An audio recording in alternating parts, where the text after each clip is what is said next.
Hello class 10th, welcome to my channel Anil academy. Chapter 8 trigonometry, इसकी हम exercise 8.3 कर रहे थे और हमने अपने क्वेश्चन नंबर 1 और 2 को कर लिया था। आज की क्लास में हम अपने क्वेश्चन नंबर 3 को करेंगे। तो आप अपनी सारे बच्चे बुक निकाल लो और चलते हैं क्वेश्चन नंबर 3 पे।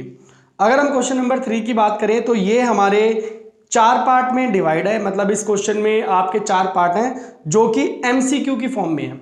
ओके, तो करते हैं सारे क्वेश्चनों को और देखते हैं किस क्वेश्चन का आंसर क्या होगा। ठीक है, तो शुरू करते हैं अपनी क्लास। तो चलते हैं हम अपने क्वेश्चन नंबर 3 के फर्स्ट वाले पार्ट है हमारे पास। हमें 9 sec स्क्वायर ए माइनस में 9 tan स्क्वायर ए हमें बताना है, इसकी वैल्यू क्या है। हमारे पास 4 ऑप्शन है, 1, सेकंड है 9, फिर 8 और फिर क्या है 0। तो देखो कैसे करना है आपने इसमें सॉल्व। इसमें से देखो 9 आप कॉमन ले लोगे, क्या हो गया आपके पास sec स्क्वायर ए माइनस का tan स्क्वायर ए।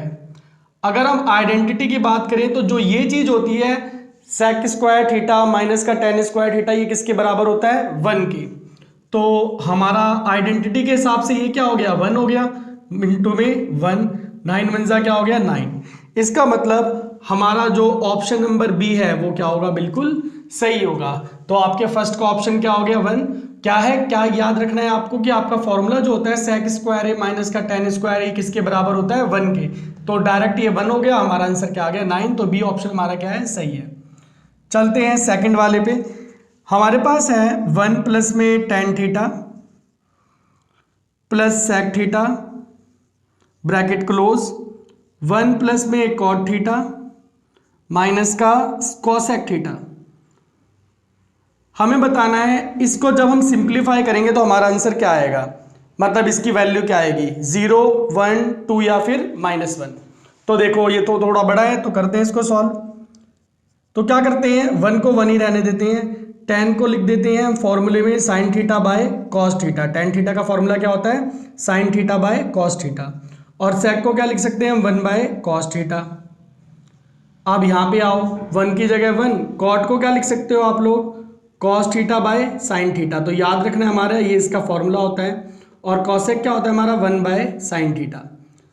इस चैप्टर के अंदर सारा जो मेन जो कंटेंट है वो हमारी फॉर्मूलों पे ही है, तो आपने सभी फॉर्मूलों को अच्छे से याद रखना है। यहाँ पे आप एलसीएम ले लेंगे तो cos थीटा आपका एलसीएम हो गया, यहाँ पे आ जाएगा आपका cos theta plus sign theta plus 1। यहाँ पर आप एलसीएम ले लो तो बिल्कुल ऐसी साइन थीटा, यहाँ पर 1 है तो हम एलसीएम लेंगे तो इस जगह क्या आ जाएगा sign theta plus cos theta minus 1। अब आपने थोड़ा सा इसमें दिमाग लगाना है। देखो क्या दिमाग लगाना है, इन दोनों को साथ साथ ले लो ऐसे, sign theta plus cos theta plus 1 upon में क्या है आपके कॉस थीटा। और यहाँ पर चलते हैं,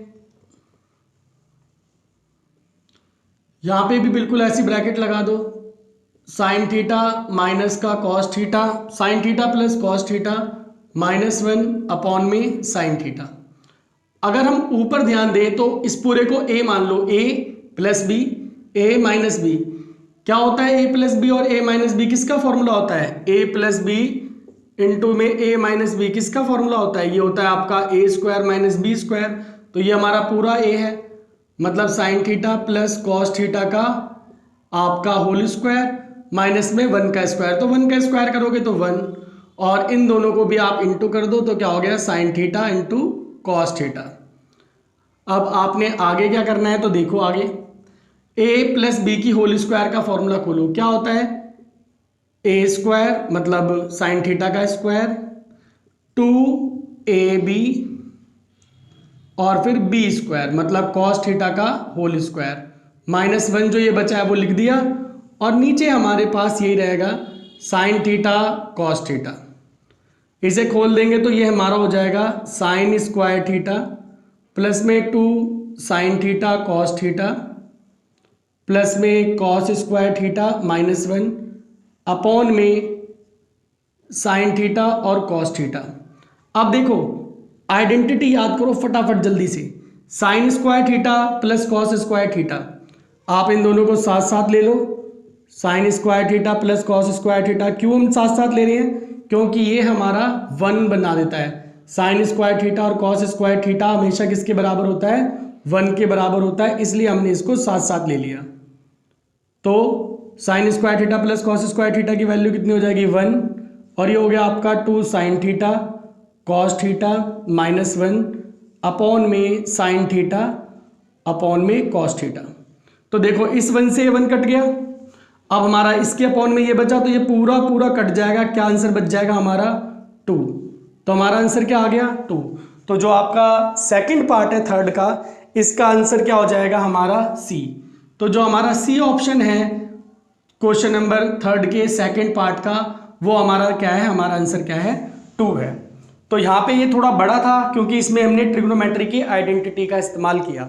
तो इस टाइप के ही क्वेश्चन मतलब आपको यूं ही रिड्यूस करने वाले क्वेश्चंस भी आते हैं। ओके जी, तो ये दोनों पार्ट क्लियर हो गए सभी बच्चों को। चलते हैं अपने नेक्स्ट पार्ट क्वेश्चन नंबर 3 पे। तो क्वेश्चन नंबर 3 के पार्ट पे चलते हैं, 3 के थर्ड पार्ट पे चलते हैं। तो क्वेश्चन नंबर 3 के थर्ड पार्ट पे चलते हैं।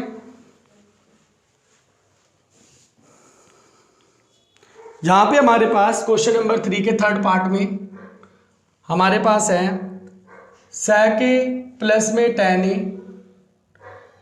और 1 माइनस का sin a। हमें बताना है इसकी वैल्यू क्या होगी, sec a, sin a, cosec a या फिर cos a। तो सेम इसमें भी आइडेंटिटी इस्तेमाल करनी पड़ेगी। तो अब क्या करना है, सबसे पहले sec को लगाओ। तो sec को क्या लिख सकते हो आप लोग 1/cos a, बिल्कुल सही। tan को क्या लिख सकते हो आप sin a/cos a, और ये आपका 1 माइनस साइन ए जो है इसको साइड में रखे रखो। अब यहां पे हम एलसीएम ले लेंगे तो ये हो गया, यहां थोड़ा सा गलत हो गया कॉस ए, एलसीएम ले लेंगे तो 1 प्लस साइन ए, और ये हो गया आपका 1 माइनस का साइन ए।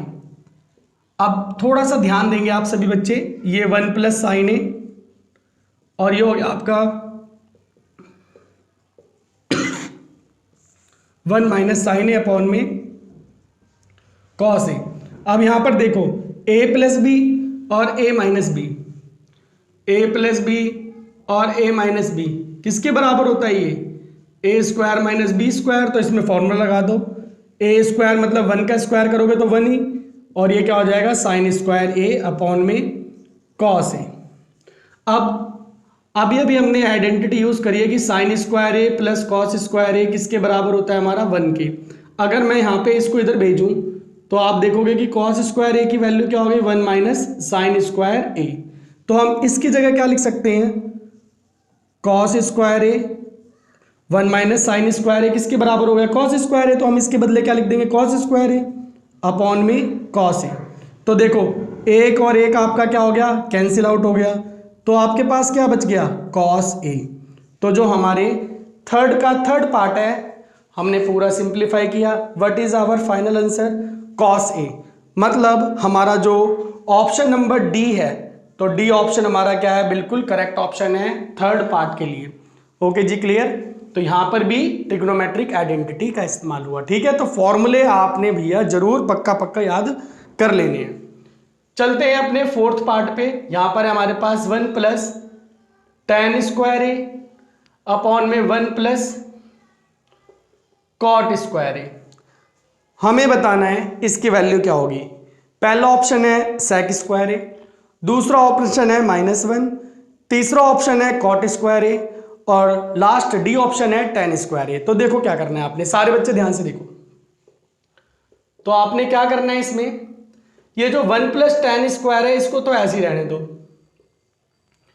और जो कॉट है तो कॉट क्या होता है 1/tan थीटा। तो ये हो गया 1 अपॉन में tan स्क्वायर ए, हमने इसे रिवर्स कर दिया। अब आगे 1 प्लस tan स्क्वायर ए, यहां पे आप एलसीएम ले लो तो क्या हो गया ये आपका tan स्क्वायर ए प्लस में 1 अपॉन में tan स्क्वायर ए।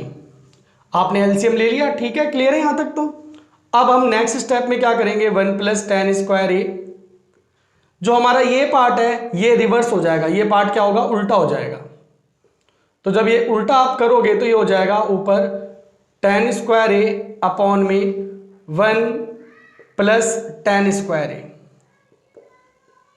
देखो tan स्क्वायर ए प्लस 1 है तो प्लस में कोई दिक्कत नहीं होती, अगर माइनस होता तो दिक्कत हो जाती, मगर प्लस में कोई दिक्कत नहीं है। तो जो ये आपका tan स्क्वायर ए है इसको मैंने लिख दिया 1 प्लस tan स्क्वायर ए। अगर आपको यहाँ पे दिक्कत हो रही है समझने में तो देखो, अगर हमारे पास कभी भी a के अपॉन में ऐसे आ जाए b अपॉन सी, a के अपॉन में b अपॉन सी, तो जब हम इसे रिवर्स करते हैं तो ये ऐसे होता है, a c आपका ऊपर आ जाता है और b आपका क्या हो जाता है नीचे। तो इस तरीके से करा जाता है, तो वही मैंने यहाँ पर इस पे अप्लाई कर दिया। तो tan हमारा जो ये है ये ऊपर आ गया और ये हमारा नीचे रहेगा। ये देखो ये दोनों तो सेम टू सेम है, आपके क्या हो गए कट गए, क्या बचा हमारे पास सिर्फ tan स्क्वायर ए। तो इसका मतलब जो हमारा फोर्थ पार्ट है इसका जो सही आंसर होगा वो क्या होगा हमारा ऑप्शन नंबर डी। ओके जी बच्चों, तो ये थे हमारे क्वेश्चन नंबर थर्ड में जो 4 पार्ट थे उनके क्वेश्चन, उनके सॉल्यूशनों का डिस्कशन। ओके जी बच्चों, तो आज की क्लास में हम अपने क्वेश्चन नंबर 3 को ही करेंगे और नेक्स्ट क्लास में करेंगे अपने क्वेश्चन नंबर 4 को, जो कि बहुत इंपॉर्टेंट है और ऐसे ही क्वेश्चन एग्जाम में भी आते हैं। ओके, तो नेक्स्ट क्लास में मिलेंगे क्वेश्चन नंबर 4 के साथ। तब तक आप अपने फॉर्मूलों को याद करते रहें, फॉर्मूले अच्छे से रिवाइज करें क्लास में क्वेश्चन नंबर 4 के साथ। तब तक सारे बच्चों को बाय।